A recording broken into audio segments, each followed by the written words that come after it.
Beyonce nakapagdesisyon na, hindi na pwedeng bawiin. Edo huli na nang malaman niya ang lahat, kaya wala na itong magagawa.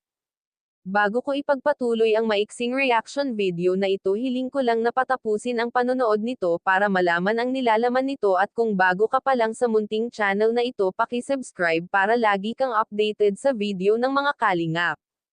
At pakisuportahan natin ang ama ng kalingap na Val Santos, Matubang Ate Edna Vlog at si Kalingap Rab. Isang mapagpalang araw sa inyong lahat mga kalingap, at shoutout nga pala sa patuloy na sumusuporta sa aking YouTube channel, lalong-lalo na sa mga viewers natin na walang sawang nanonood at sumusuporta. Maraming salamat. Mga kalingap, wala nang ang magawa itong si Edo sa kagustuhan ni Beyonce. Dahil huli na nang malaman niya ang tungkol sa gagawin ni Beyonce. Hindi talaga sang-ayon si Edo sa pagsali ni Beyonce bilang muse sa barangay nito. Pero sinabi ni Beyonce na gusto talaga niya ang maging muse ng barangay nila para ma-experience naman niya ang mag-muse sa kanilang lugar, kaya sa bandang huli ay pumayag na lang itong si Edo, at nakikita niya kay Beyonce na persigido talaga ito maging muse.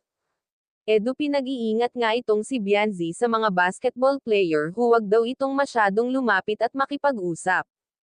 Wow, grabe ang selos ni Edo, parang sobra-sobra naman yata ang pagseselos nito. Natatawa na nga lang si Beyonce dito. Dumako naman tayo sa lupa na napili ni Beyonce, parang hindi nagustuhan ni Edo ang lupa na tiningnan nila dahil sobrang layo. Sinabi pa ni Edo na mahihirapan siya maghatid sundo sa dalaga at sobrang layo. Paano kung mag-aral na ito sa daet, napakalayo daw nito. Ang gusto mangyari ni Edo ay malapit sa daet ang bibilhin na lupa at malapit sa kalsada para nga sa tinatayo nilang tindahan. Kaya kung si Edo ang masusunod, ayaw niya ang napili nila Beyonce na lupa, kung pwede hanap pa daw ng iba. Hanggang dito na lang ang update ko mga kalingap, maraming salamat at God bless sa inyong lahat.